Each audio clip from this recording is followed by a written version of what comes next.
All right, let's dive into what's happening in the Indian market right now, because it's a really fascinating story. On the surface, the economy looks strong, but underneath, there are these huge opposing forces at play. We're going to break down this great divergence and figure out what it all means, sector by sector. So, this is the central puzzle we're trying to solve. You've got strong GDP growth pulling in one direction, but at the same time, you have these growing global risks pulling in the other. Where does that leave the market? That's the big question we're digging into. And this slide really nails that core tension. Think of it like a giant tug of war. On one side of the rope, you have these powerful domestic tailwinds. We're talking strong economic growth, helpful policies, and people feeling good about spending. But on the other side, pulling just as hard, are these external headwinds. Global trade worries, currency issues, the whole lot. This fight is literally splitting the market in two. Okay, so let's start with the good news. Let's talk about the clear winners here. These are the sectors that are basically running on India's internal strength, and because of that, they're pretty well shielded from all that global chaos. First up, the absolute star of the show, the auto sector. Now, this number, over 32%, that's its annualized alpha.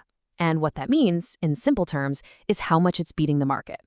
So the auto sector isn't just doing well, it's crushing the market average by a massive 32%, all thanks to incredible demand right here at home. And this isn't just a one-off thing.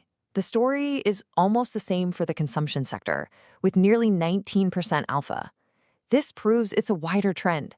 The Indian consumer is out there spending, and that's fueling some serious outperformance in the market.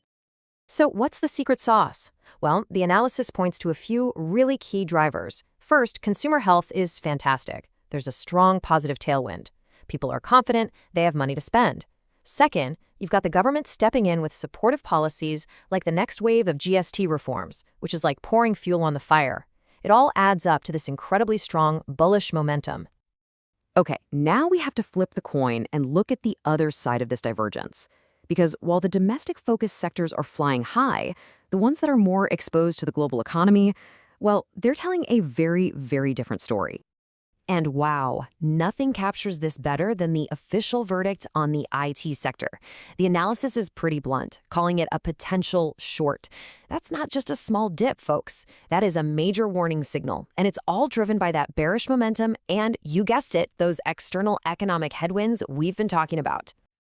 And when you look at the sectors that are struggling, you see a clear pattern. Both IT and energy are getting hammered by a bearish headwind linked to the external balance. We're talking trade and currency risks.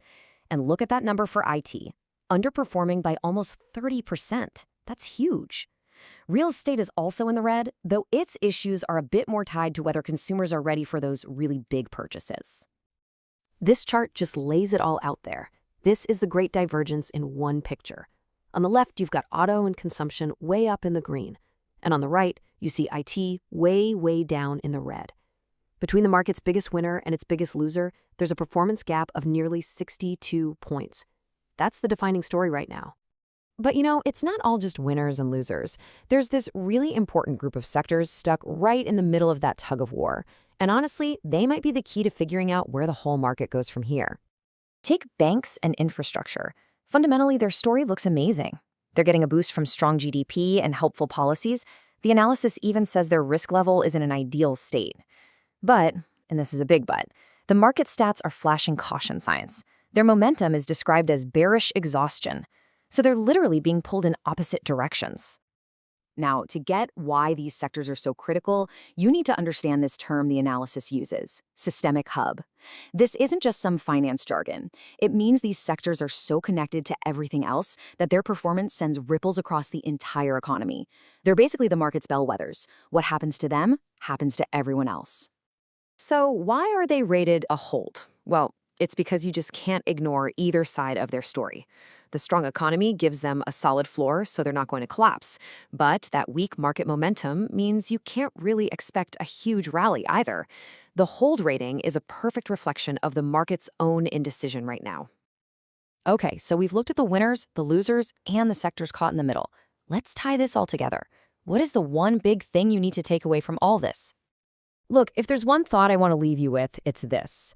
The entire story of the Indian market today comes down to a battle. It's a powerful domestic engine fighting against growing global headwinds. That is the great divergence.